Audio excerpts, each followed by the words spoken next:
Hey YouTube, it's Rachel Hectus. I'm going to make this one short and sweet. I had made another one, but it was 9 minutes. I just want to say that therapy's going well. I'm really bummed about having to wait until November for surgery, but such is life. Also, I've gained 7.8 pounds. I was down to 310 something. And now I'm not quite 7.8 because I was down to 310.2, I think. And now, as of yesterday, I am 317.8. Not happy. But I figured out why. I have diabetic neuropathy, which is a nerve disease that causes either numbness, complete numbness, or unexplained nerve pain. So, like in my toes, I have no feeling. But I have in my feet and my hands and my arms and my legs, I have shooting pain that's burning and it's stabbing and it's horrible. Well, I was taking Neurontin for that, and I was doing really well on Neurontin. However, after surgery, you cannot take, I forgot, enteric coating. Enteric.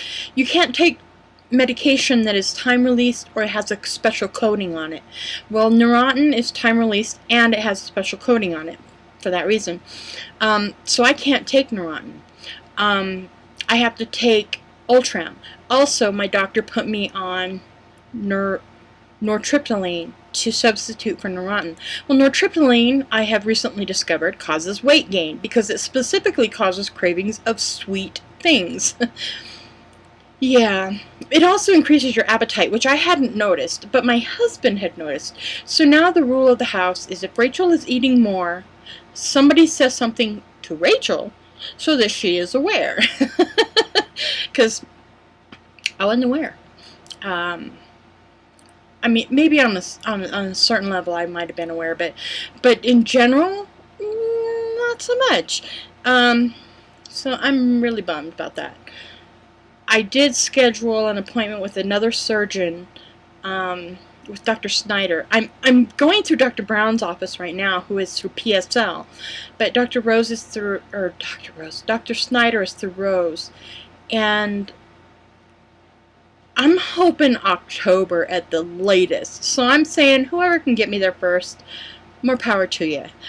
I mean, I paid my dues. I've done I've done classes. I've done support groups. I've done therapy. I tried to do preoperative tests, and if Dr. Snyder requires that, that's okay, because you know what? I saw my doctor yesterday, my primary care, and he's like, you are such a great candidate for this surgery, and, you know, you're motivated, and things are going good, and blah, blah, blah.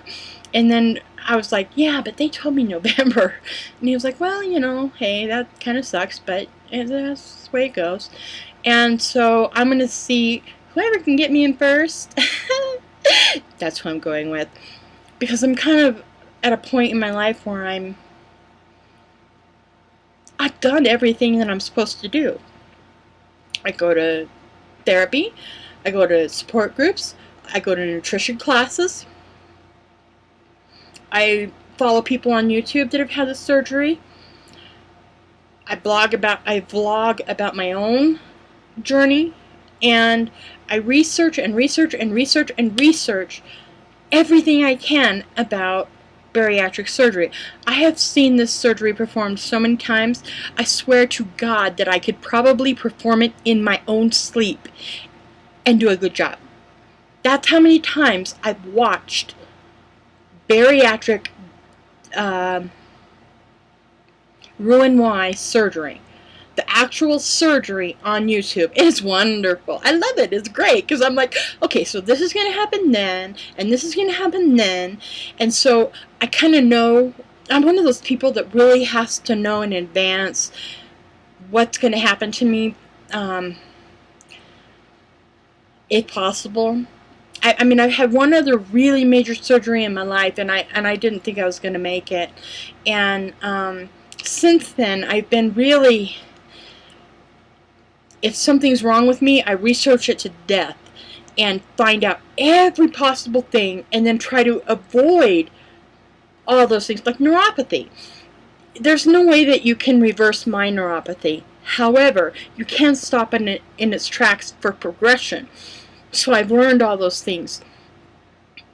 Well, that's the kind of thing that I'm doing with roux-en-y, is that, I think I want to know what happens. I think I want to know what stage is what, and so that my body can prepare itself for, surgery is a trauma. I will kid you not.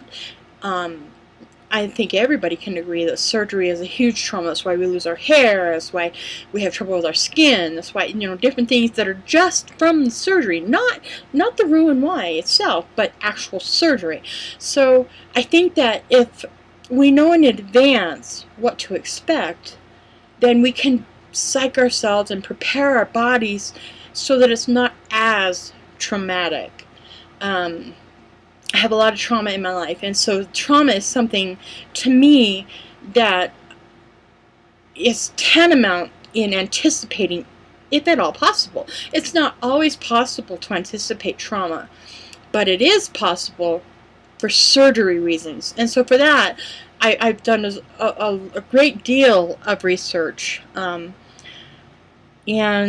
so I wanted to say also, if you guys know of other people that have recently gone through roux-en-y surgery, gastric bypass, could you let me know in the comments? Because I would really, really love to pick their brains.